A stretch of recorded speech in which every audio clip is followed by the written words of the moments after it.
Let's get hyped.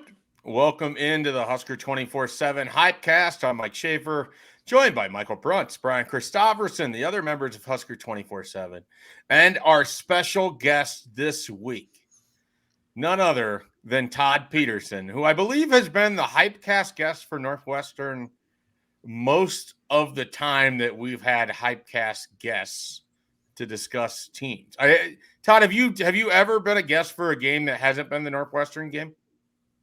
Yeah, I think I was. Maybe last year was our first Big Ten win. I think it was Indiana, maybe last year, because I think it was from the Northwestern drubbing the 52-7 game to our next Big Ten win. I think I was the HypeCast guest for both of those. Look at that. So Nebraska tends to win when Todd Peterson is a HypeCast guest. That should be the stat that I should spend my time looking up, and just put standings next to every HypeCast guest as to how Nebraska performs when they've been on the program. That seems like a valuable use of my time. Just like the old days, you had to get TP 5 touches a game and you win. Get them on the podcast and you win.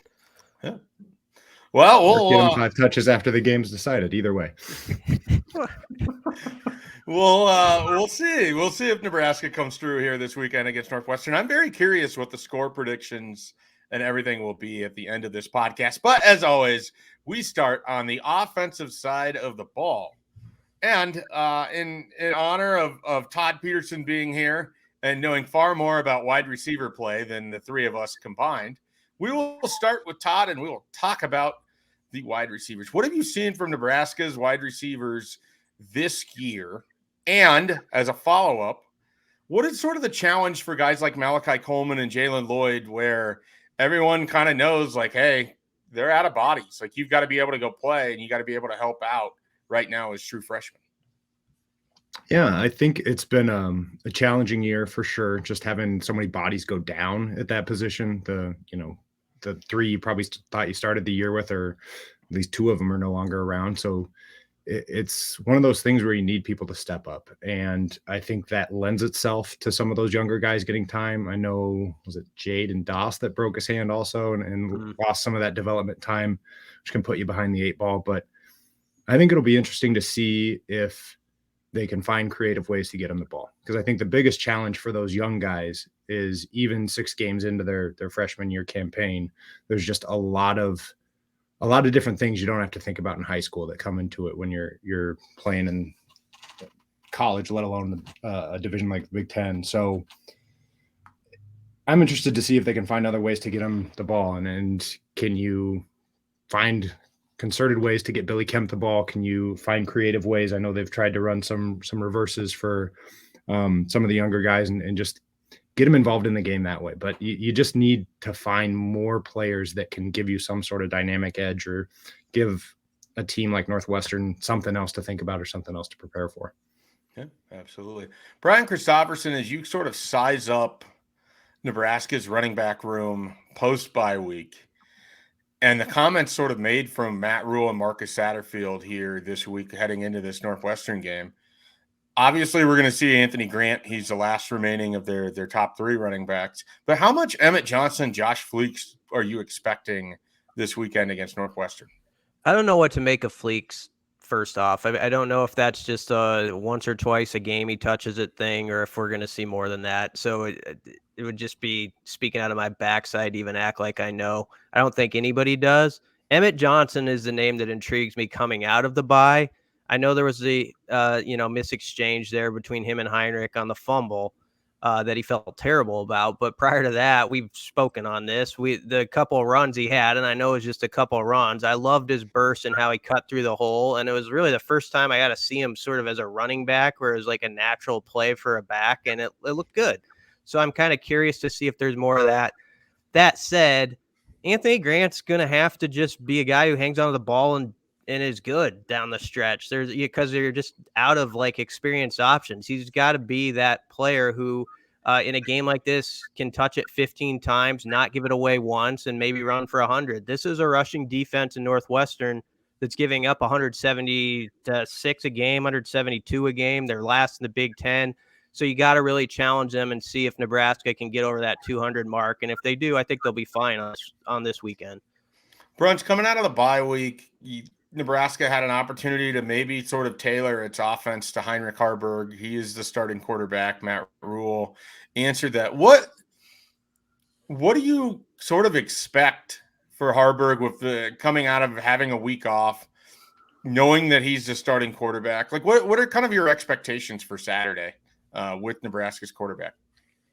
Yeah, I mean, I would hope that Nebraska took the bye week to kind of figure out, okay, self-scout and let's see what we do well on offense. Like what can Haarberg legitimately run and kind of focus your energy there. I'm kind of curious to see if the option game looks a little bit more crisp coming out of the bye week with a week to kind of work on that.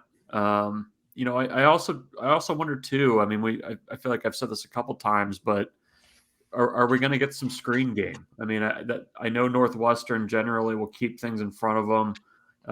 They're a steady, solid defense, but the screen game feels like it could be an opportunity to take advantage of some of the guys that Nebraska has. So I guess I'm expecting more efficiency maybe than what we've seen. It's going to be a new cast of characters at wide receiver, running back. Who knows what that's going to look like, but the bye week felt like it came at the right time because Haarberg was starting to get a little bit banged up. He was, it was a pretty physical game against Illinois.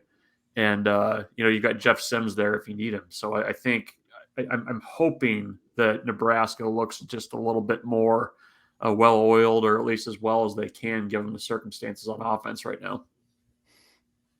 We'll stick with Bruntz here and work our way back through. There's a little pushback from both Matt Rule and Marcus Satterfield when talking about Nebraska's offensive line and how they played in the first 6 games. What did you make of their comments, and what have you made of Nebraska's offensive line so far through half the season? Okay, not great. That's the continuing grade. It felt a little bit to me like, remember in spring whenever he was very effusive in praise of the offensive line and was talking about how this is a group that really kind of needed some public cheerleading and some backing. And it felt to me like that was kind of a continuation of that. I mean, Matt Rule is very well aware of what's being discussed out there, what fans are saying, what the narratives are. And I think it was just another opportunity for him to kind of back his guys a little bit. I mean, they've been fine. I mean, I think, individually guys have played okay. I think, Nuri's been pretty good. I think Bryce Benhart's been probably playing his best football since he's been at Nebraska. Ben Scott, I think, has been fairly consistent at center. It's just a matter of, can this group, as it's currently constructed, just lean on teams, Big Ten teams in the second half, and in Matt Rule's words, choke out games. That's what we need to see a little bit more of, I think, in the last 6 games if they want to get to a bowl game. Todd, what have you seen from Thomas Fidone through the first 6 games of his career, really? I mean, after the 2 injuries that he suffered in back-to-back seasons, he's played 6 games so far, and he, to me, seems to be Nebraska's kind of leading receiver at this point. Finally, we get to talk about tight ends. Let's go. Right? No, I've been impressed with him. I think it takes a little bit of time to get your footing underneath of you. He hasn't had that experience under the lights, but I think there's been a lot of expectations placed on the kid. And I think it's somewhere this offense needs to continue to lean. Like if we're not going to be able to get plays out of wide receivers, we got to find ways to utilize him and Borkacher and other options at that position. So I think it's been promising so far. I think hopefully with a little bit of that success and catching a couple of touchdowns in those first 6 games, you can feel the weight of those expectations come off a little bit. And, like they've been saying in the videos, let him play unleashed, just go out there and play. And I think he's one of the guys that gives you an option to be able to make some dynamic plays and get some mismatches in this offense. BC, 2-part question, essentially. Who's an X factor for you on offense on Saturday? And who's an X factor for you on offense as Nebraska finishes up these final 6 games? On Saturday, I would say Malachi Coleman, just because of the way Rule spoke about him and Satterfield talked about maybe finding some specific things that can fit his game, things that he can excel at. So you wonder if there might be a few things to get him some confidence where he can get him some easy touches. So that's why I would say Malachi Coleman. As far as X factors for the rest of the way, I'll throw Jalen Lloyd out there just because I think of the young receivers, he's the guy who's most likely to finally hit on that big home run play at one time. And maybe it's only one or two plays, but I think he's got that speed factor where he could make an explosive play that matters in these games that are going to be decided by 3 to 7 points in a lot of weeks. So I think a guy like that, even if he doesn't have to be 20 catches in the last 6 games, it could be 4 catches, but if it's one really big catch, that's going to matter. So I'll say Jalen Lloyd. All right, let's jump over to the defensive side of the ball, and I'm going to give Bruntz the same basic question I just gave BC. Who's your X factor on defense for this upcoming game against Northwestern? Who's the X factor for the final 6 games for Nebraska's defense? I think for the rest of the season, I think it's Nash Hutmacher. I mean, he's been very good through 6 games. And has he been the team MVP through 6 games?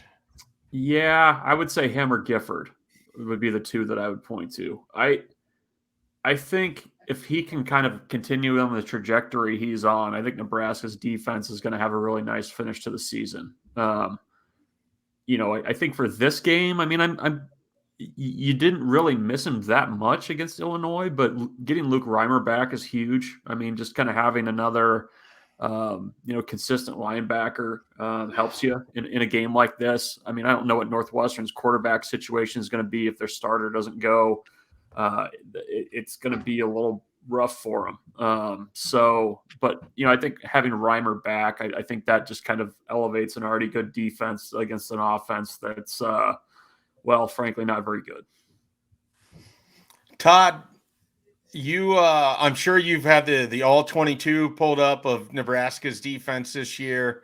Break down what you've seen from Tony White's 3-3-5. What's it look like to you on the television?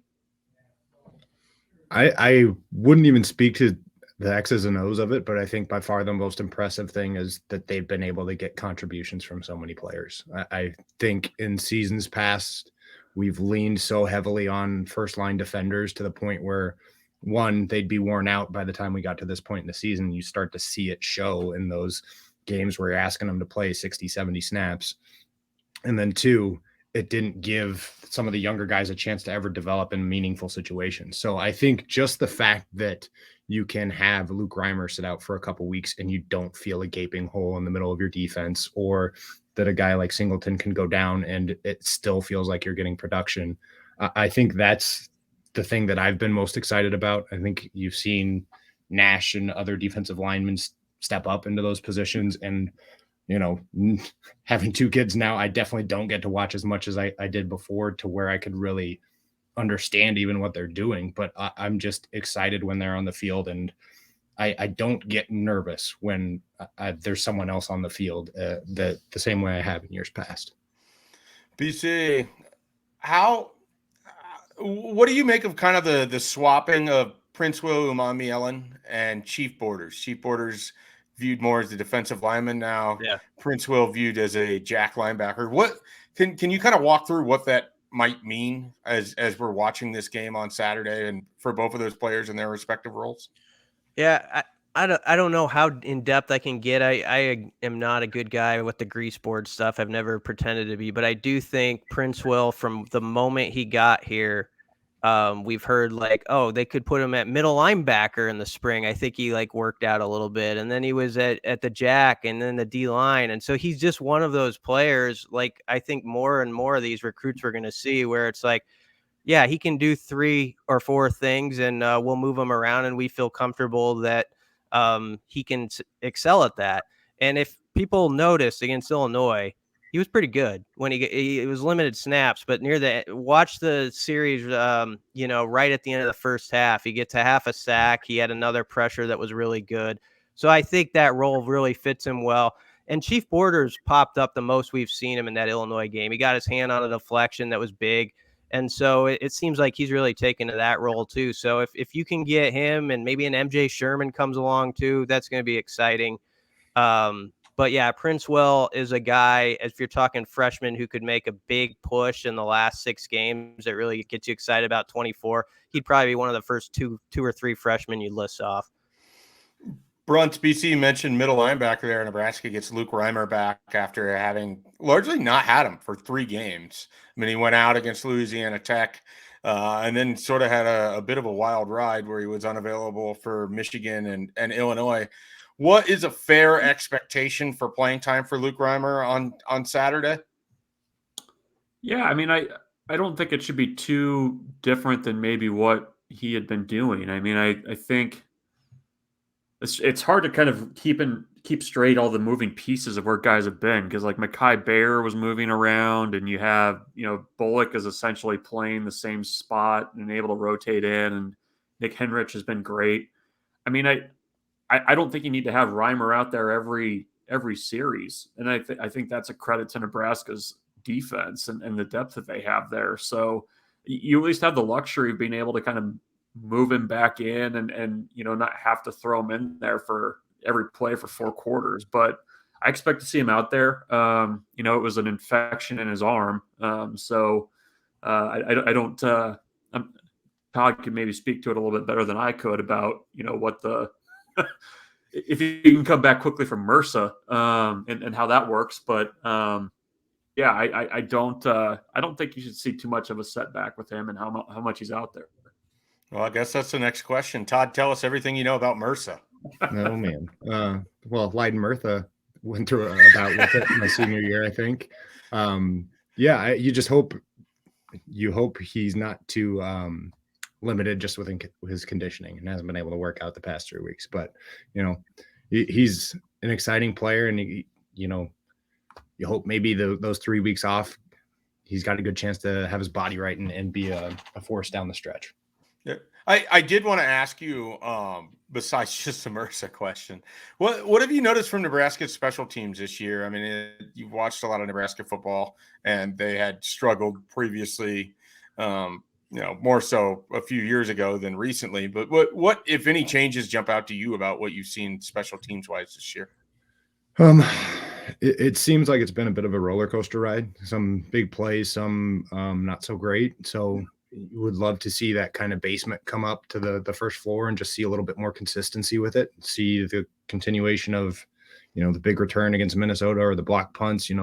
Those types of things can just flip a game, and it's pretty obvious with the blueprint of this team that third of the game is going to be a big part of things going forward. And at the very least, when you go up against teams in the Big Ten West that also have that blueprint, you can't be losing that battle. You've got to at least push with it. So I think that's something they continue to strive for. I'd love to just see continued consistency from the specialists and other guys around ready and willing to make big plays. Brian, Nebraska has defense forced turnovers, or I guess forced takeaways. I don't know what you're supposed to say when it's defense. Defense, I suppose it's a takeaway. Against Illinois, they had their best game to date. Do you feel like that was a performance on Friday night in Champaign? It's something that they can build off of even with that bye week in between? Yeah, possibly. I'd like to see 2 takeaways or so. In a game like this, sometimes there's a little bit of luck involved with that. But one of my favorite plays so far the first half was Phelan Sanford knocking that ball out right into Tommy Hill's hands, because it was just such an aggressive defensive play, and they've been in position to have those sort of opportunities. It's just about cashing them in. So, I mean, who are the most likely guys to make that happen? Maybe Javen Wright steps up and, gets there on a pass rush, or I'd love to see a forced fumble on a QB hit, a sack, something like that, where a play like that, maybe you scoop and score, but even if you don't, you cause a fumble and you get on top of it. That's the play that's sort of been missing, that I think if they could get a couple of them in these last 6 games at the right times, will be the difference between winning and losing. All right, let's take a quick time out here. When we come back, we'll dive into oddly specific predictions, picks to click, and score predictions for Nebraska Northwestern this Saturday. Oddly specific prediction time. I'll go ahead and get mine started, and then we will work our way around the panel. I have, as an oddly specific prediction, in the fourth quarter, Heinrich Harburg will put Nebraska in the lead on an 18-yard play-action touchdown pass to Thomas Fedoni that puts the Huskers up with a lead they will not relinquish. So a fourth quarter comeback for Heinrich Harburg. Michael Bruntz. I'm going to double down. The real ones know how close we were on that Tristan Alvano pick last week. It was so close. 2 weeks. So you could see the weight lifted off of Tristan Alvano after that Illinois game. Not only did he have a great game, Westside absolutely took it to Kearney, which he made sure to note that he was aware of as well. So I'm going to say Tristan Alvano is going to make 3 field goals again. He's going to go with the long of 43, going to be good from 32, and he's going to bang one through from 38. And I think he's going to get it done this week. We're going to see 3 field goals. He's going to be off and running, and you're going to forget the first month of his freshman year as he gets rolling, kicking field goals. Brunt, do you have something against our listeners in Kearney that you're making them relive that game? Well, Tristan Alvano, that he was well aware. He'd only been off the field for about 10 minutes when he was doing his thing, his interviews, and he already knew the score. So, and Kearney's had a great run, right? Like you got the starting quarterbacks from there, Kearney Catholic. I mean, it's out there. You got the Arch. That's something you can be proud of. And Firefighters Museum. Yeah, you didn't have it against Westside, and Tristan Alvano was more than happy to celebrate that. But he makes 3 field goals on what will be a very picturesque fall Saturday in Lincoln, Nebraska. All right, Todd Peterson, what do you got? What's your oddly specific prediction? Oh, I'm gonna go with 2. I think we're gonna get some interesting new twists maybe after the bye week. Hopefully they've been in the lab working some things up, and the mention of that big Northwestern win a couple years ago.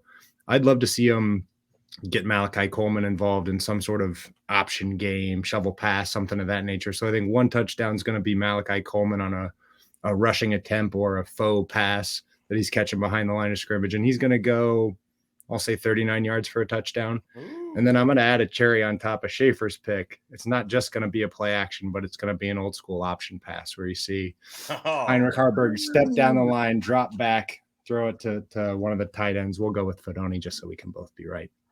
All right. I like it. I like it a lot. BC, that's a tough act to follow. Yeah, I'm not lying when I say Todd actually just stole what I was. No! Yeah. I was gonna have an old school option pass of 41 yards to Malachi Coleman where Harburg steps back, and the reason I'll show my work here that I think this is they were doing they were in the lab with Osborne during the bye week on the Monday, and I'm thinking, okay, they gotta be talking about at some point you gotta suck the defense in, and then you go over the top, let the wide receiver. Remember, they used to just wait on the football back in the day. The pass would be behind the guy, but he'd catch it and walking backwards. So I had that one, but I'll say another touchdown comes on a Malcolm Hartzog pick 6 of 34 yards. It's going to be a slant pass where it's behind the receiver, and it just falls into Malcolm's lap. And he just, scoots down the sideline in front, the Nebraska sideline, and scores. So those are 2 of the touchdowns. And I'm sorry for copying Todd. That wasn't very hospitable. It's all right. That's that happens. Great minds, BC. Great minds think alike. Well, yours is, mine not so much. But all right. Well, we'll make it fair for BC. Picks to click. He gets to start. No one can steal it from him. All right. Prince Will. Prince Will's, I thought, had some momentum in that last game in the reps he was out there. I think he's going to get a sack or something of that nature. He's just going to be active and one of those guys that people are kind of excited about after the game. All right. Todd? I'll go Luke Reimer. I want to see him out there. I want to see him running side to side, being a little wrecking ball out there and just wrecking shop. I think he's one of the most dynamic linebackers I've seen, kind of being able to run laterally, and I'm glad to see him back out there, so I'll go with Reimer. Luke Reimer's coming out party was against Northwestern in 2020 as well. So, Michael Bruntz. I'm going to go with Jamari Butler. I think he's going to get 2 sacks. Ooh. maybe the strip sack fumble that BC was wishing for. Maybe we see that from Jamari Butler, but he had a strong first 6 games of the season. I think he's going to be a big part of what Nebraska does in the second half. So Jamari Butler is going to get after that ass in the pass rushing game. Quentin Newsome is going to go from waiting forever to get his first interception to interceptions in back-to-back games. Quentin Newsome is my pick to click this weekend. All right, score predictions. I am fascinated. There's a big line on this game. It's almost 2 touchdowns, and yet I don't know that I believe in that at all. I will just get my score out of the way, and we'll throw it out to everybody else. I have Nebraska winning a relatively close, relatively uncomfortable, relatively butt-clenching 17-13 win over Northwestern on Saturday that doesn't really make you feel good, but it goes in the right column as far as the standings matter. Going back around, Michael Bruntz. Nebraska 23 with a heavy dose of Tristan Alvano, and Northwestern 10. It's not going to be great. You're not going to have a kicker carried off after one of the most ugly game-winning kicks you'll ever see in your life. But Nebraska's steady march to Vegas marches on with a 23-10 win over Northwestern. Vegas, huh? All right. Todd. I'm not going to depart. I'm sorry, Bruntz. I think you're going to just miss on your oddly specific again. I'm going 2013 Nebraska. I know Coach Rule won't be happy with this, but it'll get us BC one step closer to his dream of writing a practice report in December. So I think it'll be a nail biter. These Northwestern games are it never seems like they spread apart like they should, aside from obviously that one kind of oddball of a year. Yeah, I have to say, I too am dreaming to see what the Tuesday takeouts will be for BC in the month of December. They could be some of the best we've ever seen if Nebraska can get there. All right, Brian, take it home. There's going to be so many exclamation points. It's just going to be excessive. Yeah. It's just going to be a player's name with an exclamation point. That's what it's going to be. Jaden Doss. Phelan Sanford. You're telling me that wouldn't be a good December 14th around our website to write up something about how Riley Van Poppels looked that Monday? Me and all the people in Benkelman would be reading it. That's for damn sure. I'll go wider spread than everybody. I'll say Nebraska 27-13. That doesn't mean I think it's going to be easy by any means, but I do think they might score a non-offensive touchdown, which would be why I would give it a little wider spread, whether that's the Hartzog pick exactly as I called it, or it's something special teams related out of nowhere. I think something strange is going to happen where they'll score that way. So I'll say Huskers 27, Northwestern 13. It'll be one of those games everyone's kind of like, yeah, it wasn't that pretty, but at this point, who cares? There isn't going to be pretty the rest of the way. It's just got to be finding a way to get it done. That could be, if we did subheads for the Husker 24/7 HypeCast, it could just be at this point, who cares? Underneath, Husker 24/7 HypeCast Northwestern. I like that. I think that'd be good. Todd, do you have any final thoughts? Thanks again for joining us as our special guest here this week. No, just looking forward to a return to play in Chicagoland at some point. So, they stole that home game for me in Ireland. So hopefully next year I'll be able to watch them at Northwestern. I'm a little disappointed that you didn't have a song that you wanted BC to read in classic spoken lyric fashion. I thought that you might be coming through with that for us. So I think BC would be much happier with what my children are watching these days. A lot less verbiage in the theme songs. Anybody else? Give me a little Fresh Prince or something. Are the kids? Is it Fresh Prince? Are the kids into stuff like that? Anything not quite that old. They're real into Bluey. They're talking in Australian accents. All right, we could try that. BC believes that Fresh Prince of Bel-Air is a children's show.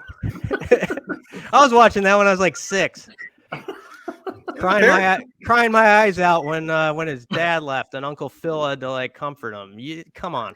Anyway, what do your kids watch after school? Law and Order? Is that what they watch? SVU. Oh man, that's only if NYPD Blue isn't syndicated somewhere at 3:00 in the afternoon. So, all right. Well, for Todd Peterson joining us as our special guest, for Michael Bruntz, for Brian Christopherson, I'm Mike Schaefer. We're Husker 24/7. Be sure to check out everything at Husker 24/7. We have plenty of coverage leading up to the game. There will be recruits in town. Should be visitors, potentially official visitors as well. So we'll have that coverage up on the website. We'll have plenty of team coverage as well heading into it. And, of course, plenty of game coverage coming out of it. So be sure to check out everything we have going on at Husker247.com.